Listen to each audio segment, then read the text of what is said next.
Through a Scottish Prism, the programme that is unapologetically pro-Scottish independence and anti-Westminster rule. Everything we say here is viewed through a Scottish Prism. Brought to you by Barhead Boy. Hi folks, welcome back to Through a Scottish Prism. Lovely to speak to you again. It's been a week since we last spoke. I hope that week you and yours have stayed safe and that you're taking all your precautions with the COVID and all is well in your life. Second show of the year, and I'm delighted to say we're joined by the Deputy Leader of the Alba Party and the MP for East Lothian, Kenny MacAskill. Afternoon. Kenny, good afternoon to you. How are you? I'm very well, thank you. Good. Thank you very, very much for joining us. Normally when I bring on people, I find maybe one topic or one article, and I like to sort of go in that. But I'm afraid you've been working too hard, Kenny. You've been doing too many things since you went back. You've been a busy man. You and Neil have certainly not been sitting on your laurels since you went back. You've been busy. We've been busy. I think we've been liberated. We're now able to do and speak with greater freedom, and we're enjoying it. And, we had that in a debate. And, to be fair, Douglas Chapman spoke on behalf of the SNP, but, some of it's rather disingenuous. There is blame rest with London, but equally, transport's largely devolved. And, we can't beat about the bush. At the end of the day, the Scottish Government have got to up their game. They are failing to deliver ferry services at home. We're seeing a debacle on the Clyde, and it's up to them to deliver a ferry service to Europe. Ireland can manage it. Other nations are doing it, and it's about time that they stepped up to the mark. Yeah, I mean, one I had Alf Baird on and Douglas Chapman not so long ago, a few weeks back before Christmas. And one of the things that came out was that for Rosyth, for example, is owned by a hedge fund. And so they're really not interested in investing in port services. It's a Canadian public sector pension fund that owns Forth ports. When they were privatised, it's not actually a hedge fund. I suppose you could call it a hedge fund, but it's a Canadian public sector pension fund that owns Forth ports. But obviously, the principal fort operated by Forth ports isn't on the Forth, it's Tilbury. And therefore, the interests of Tilbury are primary. And the interests of getting a return on the investment for Canadian public sector workers is what delivers, as opposed to delivering a ferry service for Scotland or indeed for citizens or workers in Rosyth. But your efforts by yourself and by Neil, you've managed to get you're having a meeting with the Minister to see if there's ways that we can move forward on the ferries? To be fair, the Minister offered a meeting. At the end of the day, I have to say, there's more that can be done by the UK, and they've certainly screwed up in terms of port privatisation. But in terms of actually delivering a ferry service to Europe, the people who have to step up to the plate of the Scottish Government. The Scottish Government already fund ferry services internally in Scotland. We spend, as Alf is the expert on this, 120 million a year providing services, in the islands with Caledonia McBrain, another 45 million, I think it is, for Northlink. That's right, we're required to do that. Equally, what we have to do is to get CalMac or somebody else to provide a service, whether it's from Rosyth, whether it's from a new port at Kickenzie, but to provide for a service from Scotland to Europe. That's being done all over Europe. Ferry services are opening up between Sweden and Germany, between Netherlands and Norway. They're being funded by their governments. Not a king's ransom. We wouldn't have to put in the funds that we're putting for Northlink or for Caledonia and McBrain, but a small amount of money will be needed. It'll be matched by Europe because, to be fair to Douglas Chapman, he's done great endeavours. Flanders is looking to put up some money, but they'll expect something from Scotland. And at the end of the day, the Scottish Government's got to cough up some cash. We do it for railways. We do it for highways. So we should do it for seaways. And are you getting any indication from the Scottish Government that they're willing to look at this seriously? They're accepting the dogma that comes from the UK. The UK will basically say to you, we would like to see a service from Rosyth or anywhere else, as we'd like to see a service from Tilbury. But they say it's got to be market driven. Now, that's a nonsense. Nobody says it's got to be market driven if you decide to set up a haulage company, because the roads are provided and are paid for.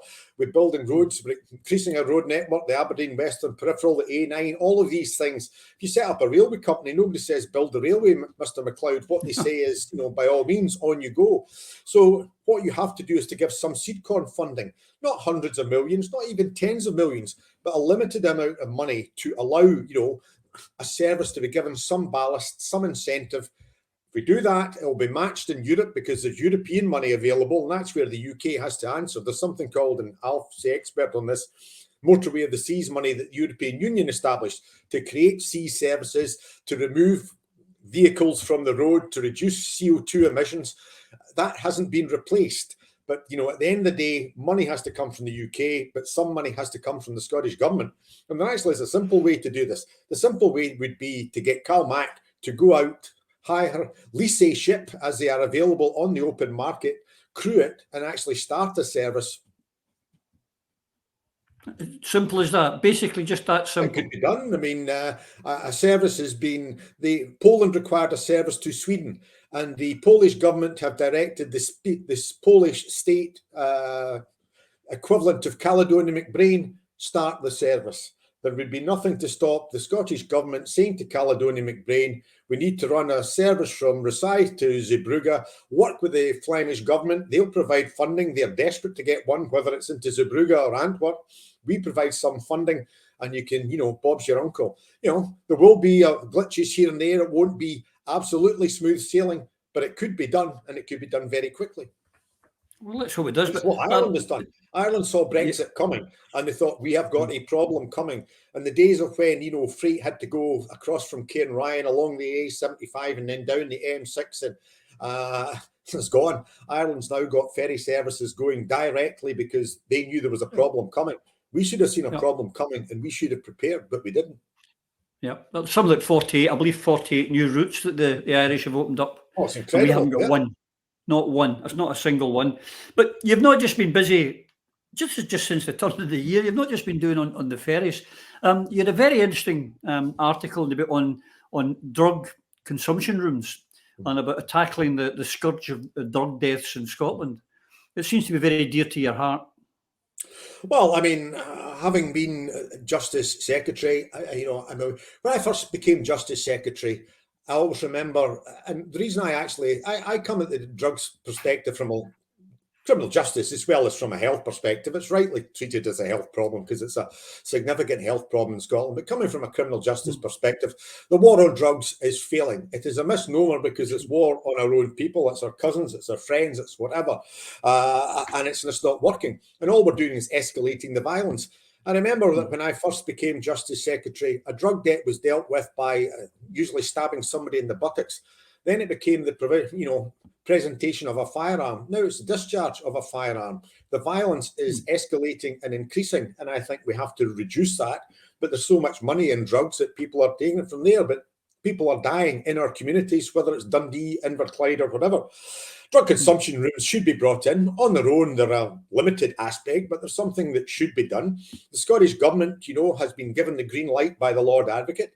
There do seem to be messages coming from Angela Constant's office that the Scottish Government's looking at doing one. Frankly, one won't be sufficient. You could have one in Glasgow, but you need one in North Glasgow, one probably in South Glasgow. You need Dundee, Inverclyde, North Edinburgh, whatever. But at the end of the day, there is a good guy, and you should consider getting him onto your show. He's actually a Scottish guy called Michael Collins, who's now the advisor to the Mayor of Baltimore. Now, if you can start making a change for the better in Baltimore with a drug crisis, then you can certainly do it in Scotland, because whatever problem we've got, they've got it worse. And his advice to Scotland is just show some courage. You have got to take bold steps, not steps in repression. Locking people up isn't working. What we've got to do is to actually take on this attitude from the British government, which is, reminiscent of Nancy Reagan. Just say no, it ain't working. People have a problem. We have to facilitate that. We have to try and get them off in whatever way. Equally, what we've got to do is stabilise them. So we need drug consumption rooms. The Scottish Government should get on and open them. And if the Westminster Government say no, then they should confront them on it. Correct. What they're going to do is send Nicola to bed without any supper if she does something wrong like that. Scotland now has the worst drug death record anywhere in the developed world. ITV News has done a series of investigations on this. We're hearing from people who are using drugs, who are on the front lines working with people who are using drugs, charities, experts, who are saying that the Scottish Government has not used the powers it has well enough or quickly enough, and that's cost lives. Well, we are using the powers that we have, and we will continue to do that, and we are working with experts through a task force, and we'll continue to do that, to look at all of the options we have to tackle what is a completely unacceptable public health emergency. We have a lot of powers at our own disposal. Just a few weeks ago, I announced additional investment for drug treatment services, But 4 years which is ago, important. your government reduced its funding for drug addiction 3 years services. ago, we increased the funding, and we've done it again. But you reduced it by £15 million. 4 years ago, there was a decision made, and you were warned, there was a cross-party meeting, you were warned that reducing the funding for addiction services would lead to an increase in deaths. You carried on with it anyway, and sure enough, the drug death rate shot up. After that decision was made, the drug death rate shot up. You were warned that that's what would happen. I just wonder if you could, since you made that decision, since the funding was reduced by the government, more than 3,000 people have died of drug-related death in Scotland. Do you think you could tell those families that that was the right decision? I would. Look, I'm not going to sit here and try to, argue this in a political way. This is serious. It's an issue I take seriously. The government is working to do all of the things that we can within our power. But this is specifically the allegation that you've not taken it seriously. You said the task force. The task force was announced in March. They took 6 months to have their first and only meeting. It's important to get the right people around that table. They're not going to report their findings until next year. All of the indications, First Minister, are that next year's drug death record is going to break this year's one. It's going to be even higher. So there'll be more than 1,000 people who have died again before we've even heard from your task force. There's an awful lot of talking going on while people are dying. There is a lot. The other thing is, Kenny, I mean, as we know, going back to the 1920s, 30s, that prohibition doesn't work. And I'm an advocate that we need to actually legalise and to bring control and remove the criminal element out of the drug scene. Would you agree with that, or do you see that as a problem? I think so. I mean, I'm supportive of the Portuguese model, which is to decriminalise. I know it's not. That's a lower level. I know it's not a panacea. I mean, I think drugs will always be with us. They've been with us throughout, the millennia and throughout civilizations. There'll always be people who, for whatever reason, indulge. But equally, we have a significant problem in Scotland. What we're doing at the present moment isn't working. We have to realise that we have to change. You're right about prohibition. I always remember a chief executive, I think it was, of the prison service saying to me that prohibition didn't work with alcohol, which was a low value, high visibility product. Drugs are a high value, low visibility product. It ain't going to work, with them. I always remember being shown by Europol tablet producers, and I said, and they showed me a huge big sports bag, and I said, how many tablets do you get in that? And it was literally hundreds of thousands. One sports bag. You can ship 10, even if you only get one through. At £10 a tablet, you're making money. And, there's hardly a senior police officer I know that doesn't say decriminalise, invest in health, invest in, opportunities for youngsters. Why do kids turn to drugs? Because life holds nothing for them. No. And most of these things that are wrong with our society come down to poverty, Kenny. Wouldn't you agree? Absolutely. It's poverty, hopelessness, despair. That's what it's about. As we saw in the 80s, the most impoverished areas. Yeah. I started my traineeship in Glasgow in the 1980s, and drugs were just coming in. Drugs up until then had basically been cannabis, and Keith Bovey, God rest him, had been one of the foremost lawyers on that, but it was cannabis in student areas in Byers Road. Heroin was just about to be poured into the housing schemes because of what Thatcher did and deindustrialisation. But right, the correlation between poverty and despair and drug abuse. I'm not here to support people who are, wealthy, students indulging in a lifestyle of cocaine sniffing. That's up to them. Equally, we have to tackle the problem where people turn to drugs because life is harsh, brutal, and they see nothing in front of them. Yep, and I've had a conversation once on here with Ronnie Cowan, who's a great advocate of legal, medicinal cannabis, etc., and getting it regulated properly. I mean, here in Spain, you can grow. Every individual's allowed to grow 2 plants. Well, I mean, your own use. medicinal cannabis is long overdue. I mean, there clearly are health benefits. And leaving aside the argument about decriminalisation for others, medicinal cannabis should be available for children who have, significant issues, for, pain relief. That is something that should be done. Equally, as I say, I always remember as Justice Secretary visiting Canada, and I think the money made by Canada and the State Liquor Board of Ontario made $4 billion, I think, profit per annum. Now we can't roll back, alcohol sales, but if we actually had the monopoly that Tesco are getting, the state would be better. Equally, now that there is dispensing, it's state-controlled cannabis outlets in Canada as it is in states in America, tax and spend, legalise it, regulate it. At least you can ensure that you know what kids are taking as opposed to what they're buying from a street dealer, and get some money back that you can then invest in areas to try and improve them, even if it's also to say to them, don't take too much of this stuff because it's not good for you. Correct. Well, I use cannabis oil and hemp oil for my condition and it works great for me. And the fact that I can afford it by growing my own also helps. Another area on which you've been really working hard already this year, and it's the big one for this year, is going to be the council elections, Kenny. And it's important because the services, I think, in the UK in general, Scotland included, obviously, we don't, I think, give enough credit to local authority and to our local government elections. They're sort of treated as the poor child, and yet the things that, correct me if I'm wrong, but when your constituents come to see to you, they're usually complaining about their bins or the potholes or the things, the everyday things which are delivered by the council.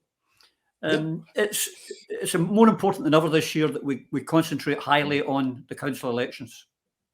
Oh, absolutely. And I think, the NHS has been in the front line, but so have councils. I mean, council staff have been under the cosh, and you're right. What do people come to me about? Housing, education, their council services, they're pivotal, as are, roads and highways. So councils have been under the cosh. I think the Scottish Government has not been doing them any favours. The squeeze, all departments are under squeeze, but the Scottish Government is strangling, local authorities. And I think some of the ways when they pop up, and I speak to the chief executive of, East Lothian Council regularly, this popping up to save, music tuition. Music tuition went basically because the Scottish councils were being starved of funds. Rather than ring fencing money, what they've got to do is to allow councils to spend the money in the way that they're appropriate, as opposed to the SNP government claiming to be the cavalry coming over the hill, how wonderful they are. And actually what then the councils are providing isn't as easy to do, isn't as good for the community, because how you do something in an urban area is different from how you do something in a small town area as East Lothian is. It's different from how you would do it in a rural area like Highland. Councils have to have flexibility. Far too much money now is ring-fenced, directed, and that's not good for local authorities. Councils have to be able to speak up. And I mean, I've been in politics a long time, as yourself, Ronnie, and I remember you used to have big people in Scottish politics at local authority level, primarily in the Labour Party, but they used to stand up to the Labour government. The Charlie Greys, the Bert Goffs in Fife. You didn't push them about. If they didn't like what Labour were doing, either at Holyrood or before Holyrood at Westminster, they spoke out, and it was known.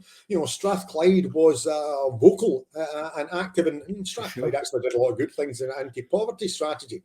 The tragedy we've seen is that Scottish councils, certainly SNP councils, haven't been prepared to speak out. They should have been demanding tourist tax. They should have been demanding, action on Airbnb. They should have demanding funding to ensure that it's the deprived areas that, are provided for, as opposed to being, hammered, insisting on more money for the building of, public sector housing. And yet, all of them have been muted. And I find it hard, I can still, name Charlie Gray. You don't even have to go to like Michael Kelly, Bert Goff, I knew Alec Bell and Miss Lothian, even in Craig Muller, the name Jack Kane is still, revered, and that's going back 50 years. I struggle to think of an SNP leader. They're not major figures. Or if they are, Susan Aiken, they're major figures for the wrong reason. Yeah.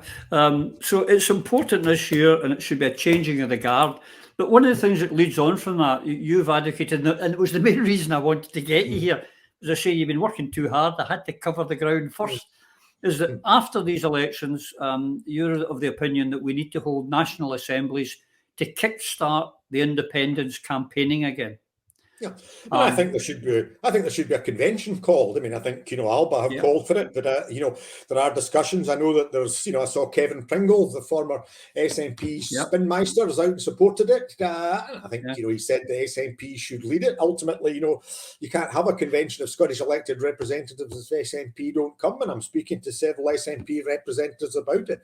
I think post May, what you have to do is to get Scottish MPs, MSPs, and indeed representatives of the council together to basically say this can't go on. It might be a new Tory leader, but it'll be a new Tory leader who is not representative or supported in Scotland any more than Johnson, May, Cameron, or any of them before them. And it has to be where now. We cannot go on as we are. It looks very much like Johnson won't be with us by then, but there ain't any salvation coming in a change of Prime Minister. That's why Scotland's got to take control of its own destiny. Other people, for example, you mentioned, but the SSRG group, they're working towards this as well. They're wanting to form it. Would you see that? Would it be better if someone like SSRG started it and called the political parties to join, as opposed to the political parties trying to come to an agreement with each other to get started? I think you probably want to have some discussions and it can come together. These things tend to have there'll be a fusing of the issues, both local and national. At the end of the day, I think you look back at what we've experienced when the Scottish Convention came back, and for particular reasons the SNP didn't participate back then because of the strictures that were laid upon it. But again, it came to, and people came through who weren't political as such in terms of canon Kenyan right. I think a similar situation applies in Scotland. It has to be an opportunity to bring together people of all parties and none. I think there's one particular party who won't come, even if they're not inviting their Prime Minister to their conference. They probably wouldn't come to this. But I can certainly think of official people from the Labour Party who would come along, as indeed in other parties. There are people from no party. There are people such as Ruth Wishart, Leslie Riddick. So I think, what you want to do is to make sure you have these elected representatives there. I don't think it should be led by the Scottish Government or by a political figure. I think or a party political figure at the present moment. You want somebody who is either, a la Dennis Canavan or, Canon Kenyan right, etc. Yeah. But I think, the local activity suggested SSRG, I think is, to be supported. I think a national calling together of, we just can't go on like this, because, it should have been called immediately after the December 2019 election. That should have been the trigger. That's when we should have said, how are we going to defend Scotland from a Tory government? Equally, the May elections will be a trigger to allow us to say, how are we going to get Scotland out of the mess? Because there's no Section 30 order coming. There's no referendum coming. We cannot go on because the level of poverty that we are going to be seen imposed upon our people is disgraceful. I mean, I was in the shops today. The prices have gone up. The shelves are empty. People are going, and I'm on an MP salary. People are going to be struggling like we have never experienced in my lifetime. Because in April, the big 50% energy rise has come. It's going to be on top of everything else. Inflation's running at what now, 6%? You're right, it's going to be a disaster. And we're absolutely inert. There's nothing happening. So something has to kick it on. How confident do you feel that the independent political parties could reach an accommodation to do, to have assemblies and move forward together as one? Well, I would broaden it out. I mean, I think one of the conventions I think should be not simply, you needn't call it an independent convention. You can call it We're Now for Scotland, because that allows people who don't necessarily support independence, but certainly don't support the status quo. They have an opportunity to come along.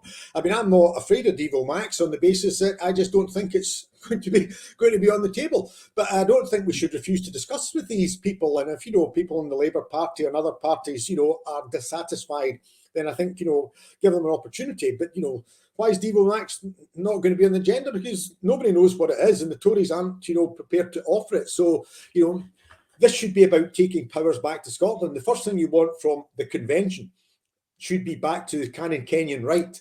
We are the people of Scotland. We are sovereign.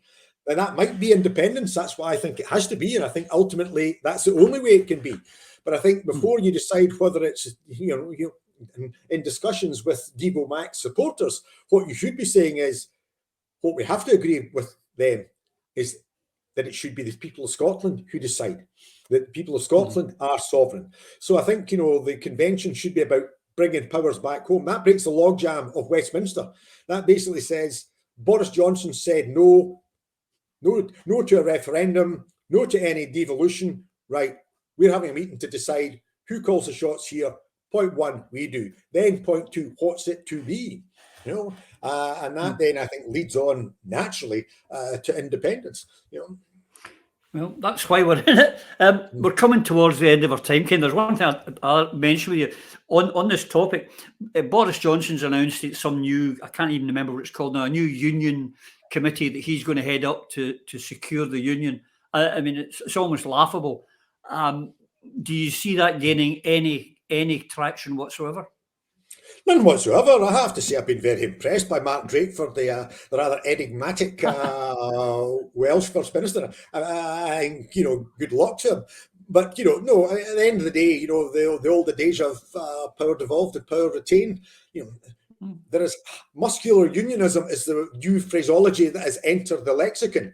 There is no give. It is the Jacob Rees-Mogg abuse towards Douglas Ross. If that's how they treat their own, that's how they view us. So, Mark Drakeford's a, very impressive man, and good luck to him, but, he's going to get nowhere. They're not prepared to do it. If they were, they'd be ceding powers left, right and centre. There's issues that they could just say, on you go, Jock, but they've got no intention of doing that. What they're doing is the opposite. They're closing down devolution. That's the real threat, which is why, we don't have the luxury of time and why we've got to act, sooner rather than later. And I think that convention, and the convention has also been, I think to get the message across to people on the streets, the message shouldn't just be about the constitutional direction, because you've got to link the constitutional direction to, bread and butter issues, employment, housing. It should be about, we don't expect our people to have poverty inflicted upon them, job closures, landed on them. What are we going to do as, elected representatives to protect the people of Scotland? Because at the end of the day, Constitution for some people is an esoteric issue. We've got to make sure that people realise that actually what the Constitution is, it's about how we get Scotland out of a government that looks after the rich and that impoverishes the poor, and it's going to do that, irrespective of who is the leader. And, we're going to make independence relevant, that it's about protecting jobs, growing the economy, making a better society, and allowing ourselves to take decisions about how we, want to interact, whether it's, direct ferry services to Europe or it's how we deal with the drugs issue. Yeah. Kenny, it's been an absolute pleasure as always. Your insight is always a joy to have. Can I thank you for making some time available today? And thank you, I think, on behalf not of just people from the Alba party, but anyone in the independence movement, to you and Neil. The amount of work you're putting in is worthy of 10 times the amount of numbers that we have. Thank you very much. Thank you. Having fun. Thanks. Take care. There you are, folks. Kenny MacAskill, a man of impeccable manners and effort. The way he and Neil Hanvey are conducting themselves down at Westminster should make us all very, very proud.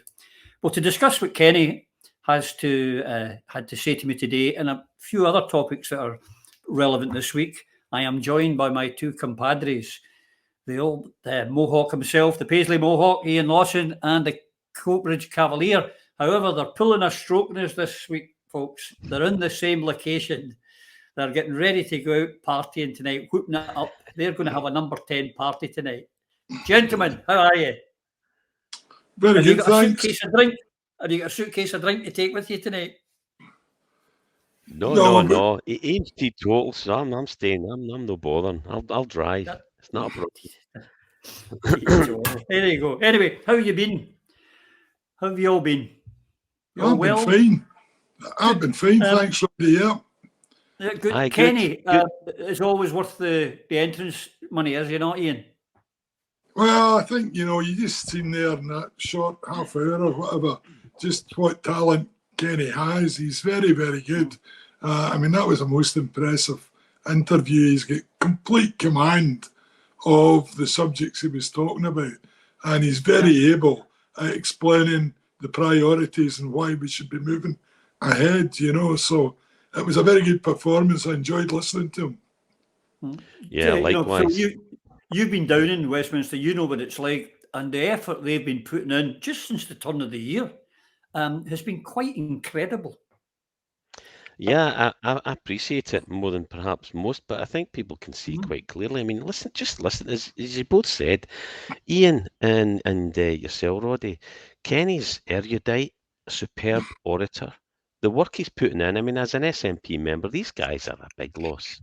A big loss. We've got to ask ourselves, why these guys leave? Why did they leave SNP? It's not a good thing. It's not a good thing for SNP. Great for Alba. Yeah, for sure. You're not getting them back. Let me just tell you, you're not getting them back. No, but I think one of the interesting things Kenny said, Roddy, right at the start, was the freedom he feels being in Alba. The fact that he can pick any issue and get tore right in. He's got the straight jacket removed, And what does that tell you? Well, it tells you there's something badly wrong in the SNP, because when you've got talent like that, the last thing you want to do is restrict their activities. You want to encourage their activities, because that's the campaigning zeal that gets people in Scotland moving, thinking about independence. If you've got them wrapped up so they can't take part in this, they can't take part in that, they mustn't say anything more, you've got to give the opportunity to the party leader rather than anybody else. That's not the way to operate. One man bands win nothing. You need a team of people. And the trouble is the SNP team has been tied up ever since Nicola Sturgeon took over. On that topic, Phil, you today took part in an Alba Party National Assembly. Now, I remember the National Assemblies from before, I'm sure Iain does as well. But it really is a tremendous forum for anyone that's not attended any of these National Assemblies. Understand that this is the opportunity for ordinary members to have debate topics that are not all yet or can be, but not maybe perhaps yet policy. They can debate it, bring in guest speakers and talk these things through. And it was so refreshing today. I don't know how you found participating in it, but the level of debate and information and engagement, just what Iain's talking about, the engagement with I think at one point 250, I think they said, people just watching and listening, learning and being educated. That's the way forward, to talk and debate. Surely it is, Phil. Oh, 100%. It's everything we stand for. It's everything that democracy is about. We want open debate. We want people to speak freely. We want people to be informed and look at the options. This is why the National Convention is such a good idea. You want, and this is why I agreed to partake, because I've worked with George and Taz and obviously Alex, and they've all went over to Alba now. But this is what we should be doing. We should be talking about the left should be allowed to speak. We shouldn't be deplatforming anyone. The right allowed to be speak. Because chances are you're going to take a middle path and not go off on one radical zealots path. If you don't have open conversation and discussion, then really what future for democracy? What chance have you got to get what? One, understand what the people want, and two, understand what the options are. We've got to engage with people, and we've got to give them a forum within which they can express their will, so that will can be affected by the elected members. Iain, today we had, and it shows that the Alba Party is willing, and as it showed in May, to extend the hand. We had two SNP people, Phil and Jim Sillars, member of the SNP party, in an Alba National Assembly debating EFTA. It was so refreshing, and the way it should be. Of course it should be. The important thing, and I think you touched on that at the end of your conversation with Kenny, we really need to have discussion. not in little narrow chambers, but in the widest chamber, where we encompass everyone on the yes side, and we bring them together to hear their ideas, to hear their thoughts. And from that, as Phil mentions, you end up with a sensible path that holds the entire movement together. Now, that's just not been happening, and that's why the yes side is so divided at present. And it's good to see Alba making an attempt to bring people together, because that's what the whole yes movement needs to do. And I would appeal to the more sensible people in the SNP to recognise the sense of this and to support it and do likewise. I'm happy to go and speak at any SNP branch that wants me to come along and speak. And I'll be constructive. And, you know, and I'm sure there's others in Alba and outside the party setup, because another thing that Kenny said that was totally sensible is there's a lot of good people who are not members of any party, but who are heavily committed to the aim of independence. And we should involve them in everything that we're doing as well. The more brains, the more involvement from the widest possible base, the more likely you are to come up with a winning strategy. And that's what we should be doing. Yeah, well, that's why on here on this show we try to have SNP people, Alba people, and keep it as level as we can, because that's the way forward. Because the reality, what's going on in politics throughout the UK is actually quite depressing just now, Phil. I mean, let's be honest, PartyGate's the big thing. Oh, he needs a kick up the arse. Should he resign? Absolutely, but he'll not do the decent thing, will he? And it becomes a bigger shambles every day. You know, the latest this week, there's been about 10 or 12 parties that Boris attended to, and one of them was the night before the Duke of Edinburgh got buried, and the whole thing's just so sordid and just, it's disgusting what's going on. Well, bring it on. This is when we lost that hollowness in 2014. I thought, well, bring it on. Let's see what we've voted for here then, and you get PartyGate with Boris. Boris, I mean, we know he's a buffoon, but we know he's not really in charge. He's doing what he's told. But who are they going to replace him with? And then go beyond the next Tory. What's Keir Starmer going to do? What's the difference between Keir Starmer and Boris? Well, one, Keir Starmer's a lot more presentable. A comb, I would say a comb. Yeah, but comb's the difference. Quite possibly, but really, what's going to change for the people of Scotland? One thing the referee did do right was actually speak out and speak the truth for once, which was great to see. But he is a lightweight. We just listen to the other stuff he's come out with. There's very little of any consequence comes out of that man's mouth. And he says the only one he rates is Alistair Jack. What, elected by the London? Actually, for very many people, this is a very serious matter.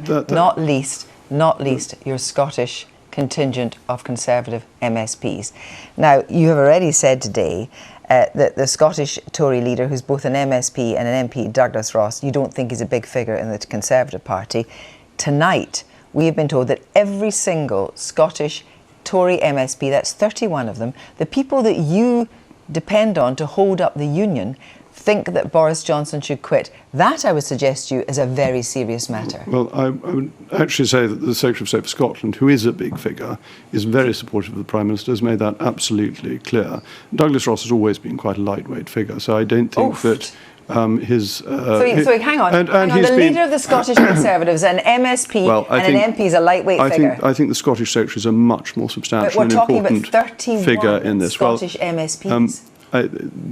You're reporting this without them actually having said this. Some of them they need to say this publicly. If that's well, we have been told by a very senior Scottish MSP. They hold him up, Alistair Jack. Now, with no disrespect to the man, he doesn't come across as like some previous Secretary of States for Scotland, which did stand up. I mean, like, I have to say it. In days gone by, in the old days, people like Younger, who did stand up for Scotland. These guys don't stand up for Scotland. They're definitely London's men in Scotland as opposed to Scotland's men in London.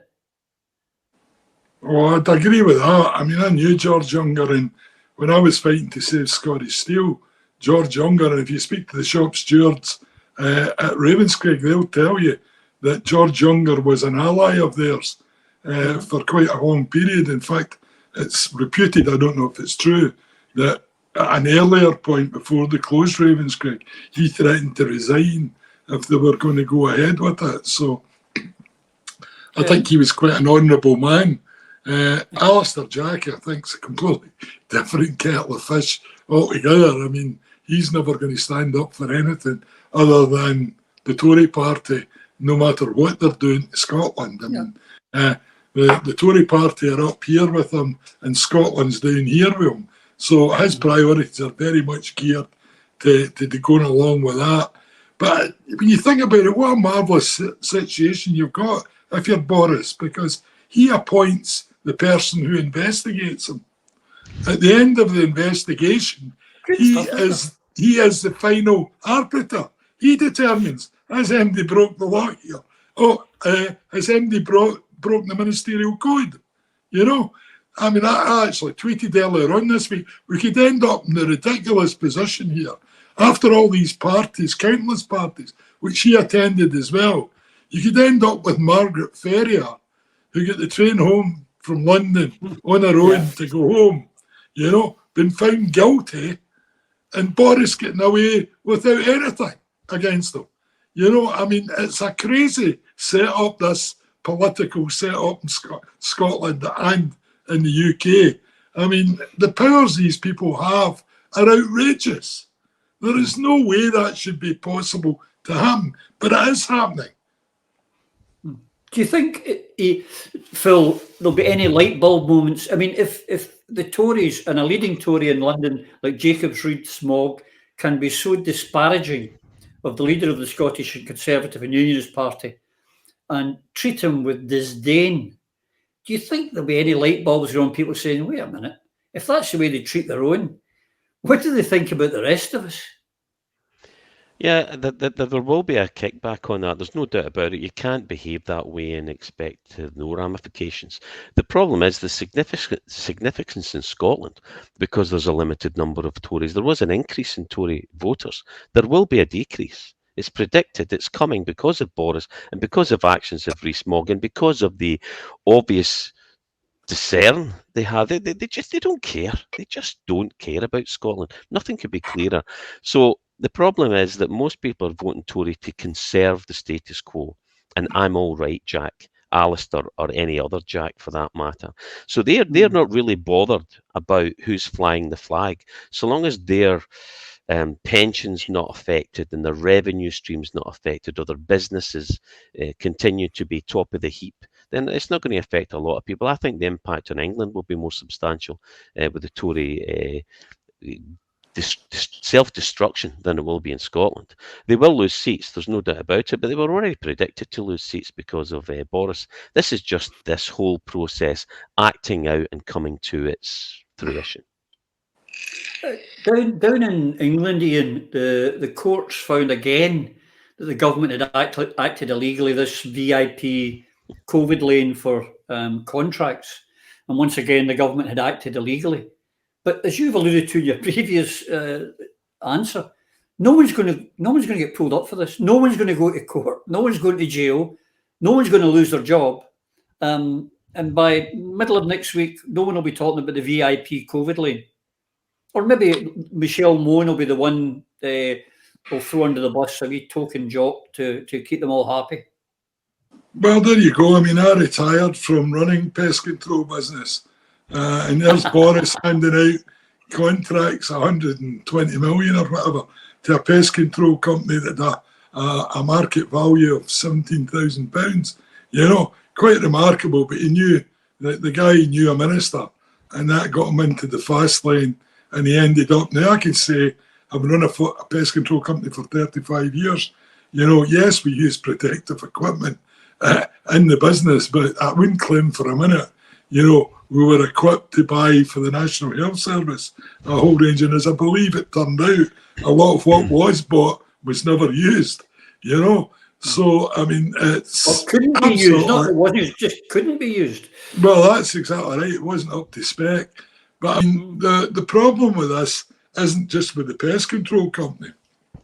The problem with this is a complete abandonment of all the normal procurement rules that are there to safeguard against fraud, that are there to make sure that whatever goods or services are bought are to the specification laid out. All that was thrown to one side. And, you know, the interesting thing I think about this is they're picking on a couple of the smaller companies that got, you know, these contracts. There's no talk about the huge contract that got handed out for track and trace that went, I think, from memory, to Deloitte's. And then when it wasn't working, they went back about a month later to ask for updates in the figures. And they couldn't get an update. Why? Because Deloitte's had subcontracted that contract out to many thousands of different companies. You know? So, I mean, anybody that's in business, if you're trying to get a task done, the one thing you try to avoid is middlemen in the middle. Yeah. You want to directly deal with the source. That way you get the best price and you get the most control over the purchase. The minute you introduce not just one in this case, but thousands of subcontractors, you lose all ability to check what's happening, to control it or whatever. And that's where it all went wrong. But of course, the priority here wasn't to get the goods. The priority here was to make money. Yeah. And for as many people and supporters of that party to make money out the process. Disgraceful. They made plenty. They made plenty. You better believe it. You know, but I mean, it's just incredible. Yeah, what Iain's alluding to here, Phil, is exactly what happened in the mortgage market, which gave us the bank crash. Was the one mortgage been split up and sold round to hundreds and dozens of people, and everyone getting a wee bite at the cherry, and everyone making money, and the crash came. In this case, there'll be no crash. There's just 37 billion missing out of which Scotland, when you're watching, 3.7 billion of it will be handed to us as a debt, and we'll be told that we're too poor, too stupid, and too weak because we've borrowed another 3.7 billion to make some people in Panama very rich. So, well, it's all going wrong in England, and as I said, my most popular tweet of the week was the one where I said, never has the British Union been weaker, never has the monarchy been weaker, never has the establishment been weaker, and what are we doing? Nothing. There is no movement in the independence front, Phil. And what got me was this week, Nicola Sturgeon was interviewed, and I think we all saw the interview, where she said, when people voted for us in May, they voted for GRA and self-identification. Now, that is not true. There was nothing about self-identification in the SNP manifesto. And the GRA reform is on page 33. The kindest I can be to the First Minister is she was slightly over-enthusiastic on what people voted for. This seeming inability to be straight and honest with people, I think, is a very, very serious challenge. I don't know. I don't know where the leak came from, not to the best of my recollection. I don't know the answer to that question. I don't know whether that's something we considered, but I do not know. I'm not aware. I'm making assumptions here. I do not recall that. I don't remember. I'm not aware of my recollection of the conversation with Jessica. Not as vivid as I wish it was. I can't recall the memory, so we can't remember the exact physiology of it. I can't recall it. I need to check it. I can't remember. I can't remember that's a technical term. And I don't have a recollection. I don't recall. Memory serves me correct. I remember getting the 1 and 2 rendered on radio. I can't tell you. I don't know of anything that was that. I can't recall all the ins and outs of this. We have to check the precise dates here, but I have to check the detail. I cannot sit here and say definitively that none of that happened, and I can't sit here and tell you exactly on what day. I didn't know. I am not in possession at this point of all the information. I don't have the dates in hand. I don't know. I'm not 100% sure. I can't give you specific answers to that right now. I don't know. Can't immediately recall exactly what it said. I don't know. I didn't know for certain. I didn't know it was certain. I didn't remember this meeting, and I asked myself, how could I have, forgotten that? I don't know. So I don't know. I don't recall trying to think, when was it I found out about this? I can't remember. I don't know. What I don't recall is accounts can be squared with what is now in the public domain. I'm not the adjudicator of that. I can't be judge and jury of that.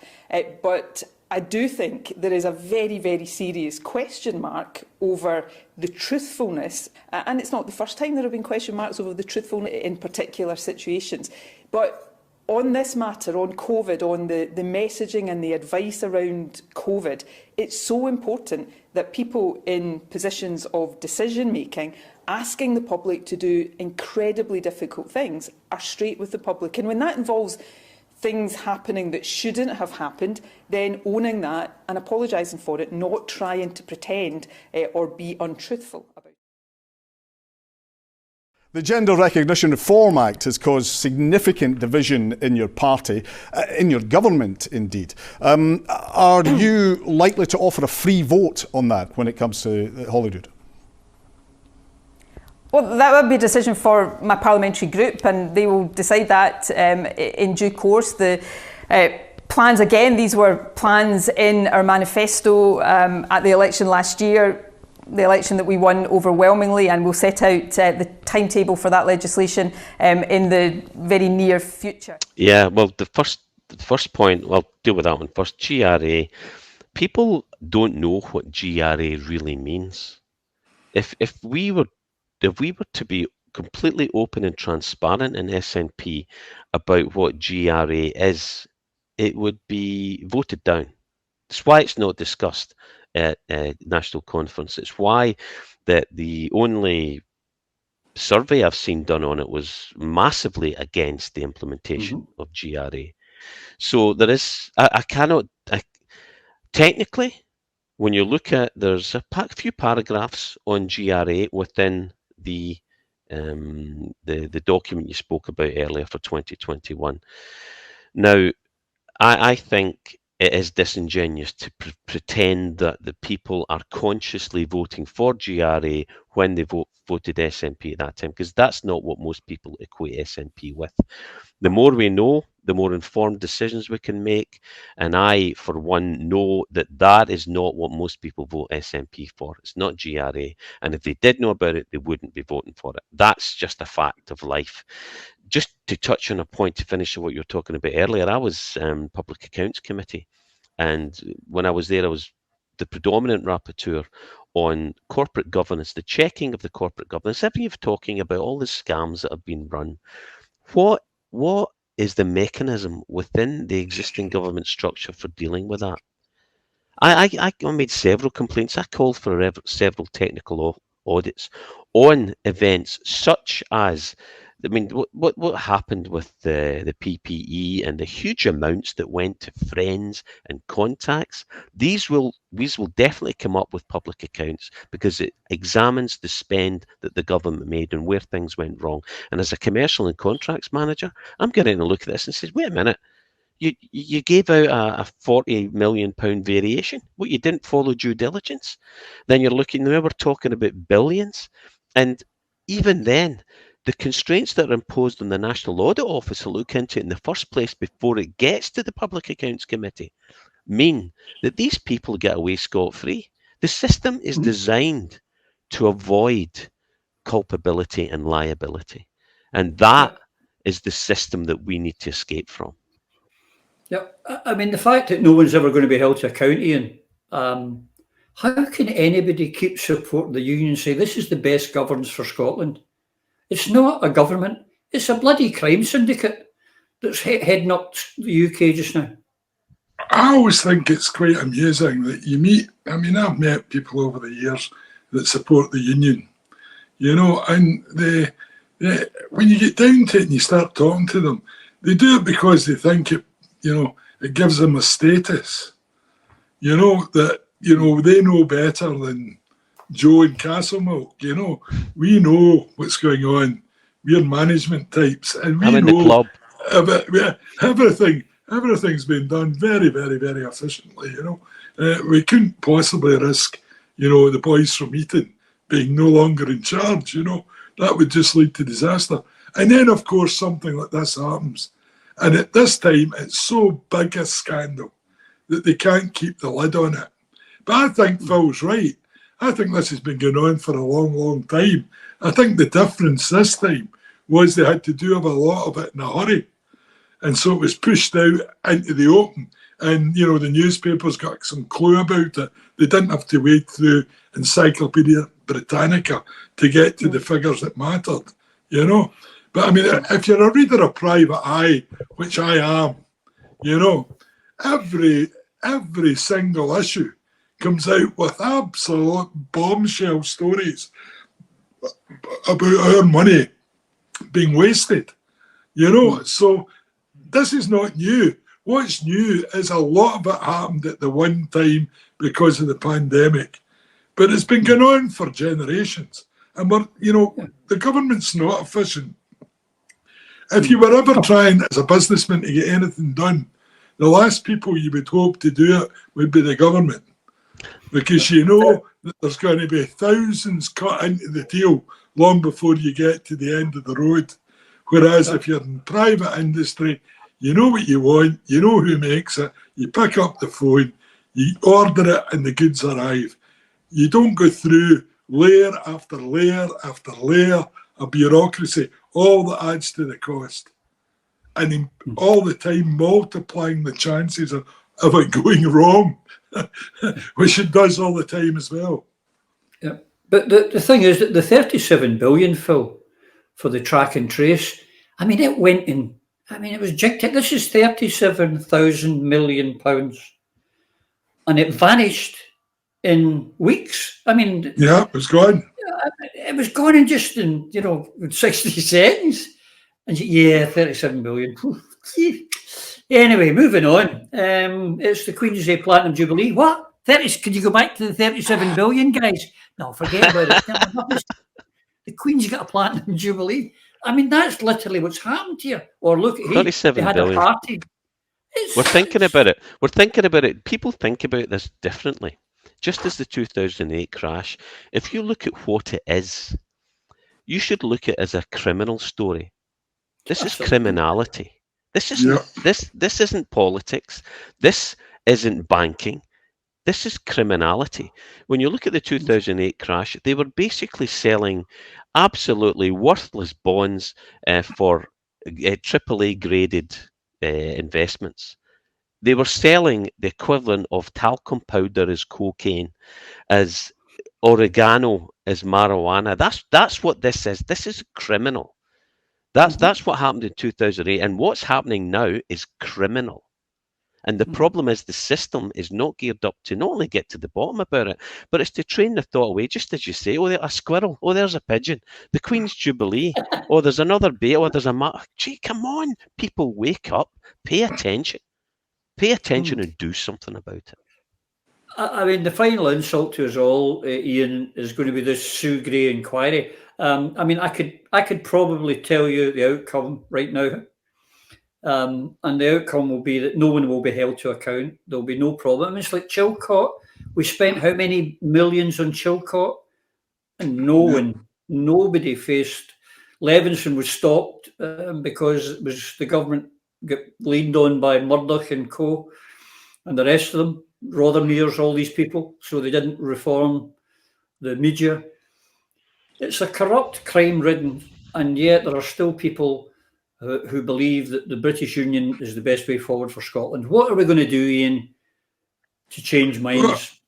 Well, I mean, the thing is, maybe we should all just put our hands up every time everybody complains and saying, well, you've been warned about this for decades and you've done nothing about it. So the bottom line is you deserve everything that's happening to you. Because, I mean, at some stage, we can go along, we expose it week on week. It's not as if any of this stuff has any longer been done in secret. It's all out there in the open for anybody that can be bothered getting off their backside and going and looking. And, we just need to start getting tough with folk and say, look, you want to know why this happens all the time? It happens all the time because you do nothing about it. You are the facilitator. You're the person that allows this to happen because you've known about it. You've known about it for years and you've put up with it. And, I just think we need to get tough and shock people into it. And my God, if you can't get shocked with what's going on to now, you're never going to get shocked. Take a look, go into some of these poorer areas. Kenny was talking there about drugs. If you read part one of Craig Murray's tweet about his time in prison, he was saying all the prisoners know each other because they all come from the same areas of Edinburgh. You know, the poor areas of Edinburgh where the poverty is at its highest. And there's no doubt all these issues are all connected to poverty. So on one hand, you've got this poverty that's been allowed to continue to go on, this cancer on our society. And on the other side, you've got the crooked billionaires who are making billions out the corruption of the government. You know, and we're doing nothing about that either. So these people stay in poverty forever because this lot are getting away with it all the time. It's just stupidity on our part. As we're coming towards the end, guys, but we have to do something. We have to get moving. Phil, last couple of words from you. How do you think we should get the old campaign going again? Do you like the idea of assemblies? Yeah, I mean, we've talked quite a bit about that, and we've talked a lot about how the politicians, it becomes numb, they become control, and the politicians themselves are control. That's why you want more people involved. I would say the people need to drive the initiative, because why 2014 was successful is because the people were the drive behind our campaign. Okay, we didn't win in the end, but it's that marriage of not political know-how to implement it, but the drive from the people. You will do it because this is what we want. What we were talking about in drugs, like how we succeed is very much about the war on drugs. We need to start telling the truth. We need to have the courage to stand up and call it for what it is.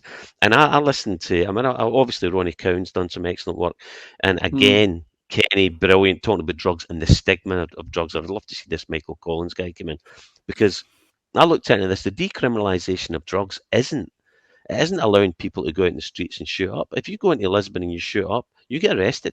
What they do, the difference is they spend the money, instead of fighting drugs, they spend it rehabilitating people and supporting people back into community. That's what Switzerland and Portugal have done. And there's one thing I would recommend everybody watch. There's an article. The war on drugs was termed by a guy called Harry Anslinger. Now, he took over prohibition in America just as it was closing down. The guy was a horrible, racist piece of scum. He really was an appalling man. And if you read, there's a Joe Rogan podcast with Johan Hari, English-Swiss journalist, who looked into what Portugal and Switzerland are doing. I thoroughly recommend everybody do check that out, because what Harry Anslinger did, he persecuted Billie Holiday, the quite magnificent Billie Holiday, who had a drug problem at the same time as Judy Garland had the drug problem. Now, the reason he dealt with Judy Garland sympathetically was because she was white. And the reason he dealt with Billie Holiday the way he did, because he hated drugs. And he hated black people more. It's a horrific story. This war of drugs is an invention. It's not working, and if you want to understand understand it best, listen to the articulation of Johan Hari on Joe Rogan. Phenomenal, as well as the work Ronnie and Kenny are doing.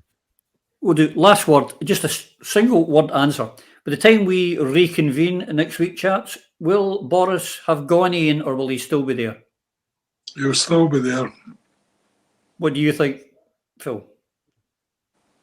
In one word, present. There you go. But at the end of the day, it makes, as you alluded to, Iain, it makes no difference. Just one sociopath replaces another sociopath. Yep. So, gentlemen, thank you for your time. Enjoy your dinner tonight, and I wish I could be there with you.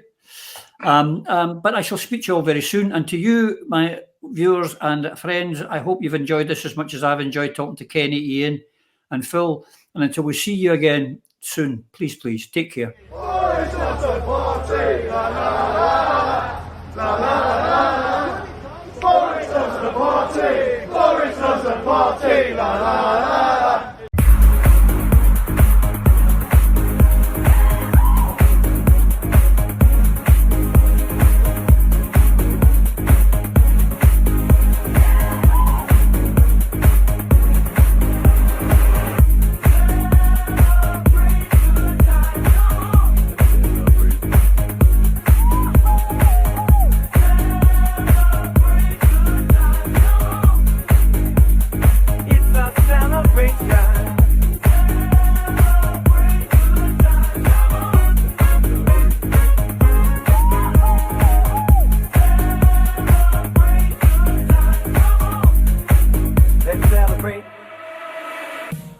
Through a Scottish Prism, the programme that is unapologetically pro-Scottish independence and anti-Westminster rule. Everything we say here is viewed through a Scottish prism. Brought to you by Barhead Boy.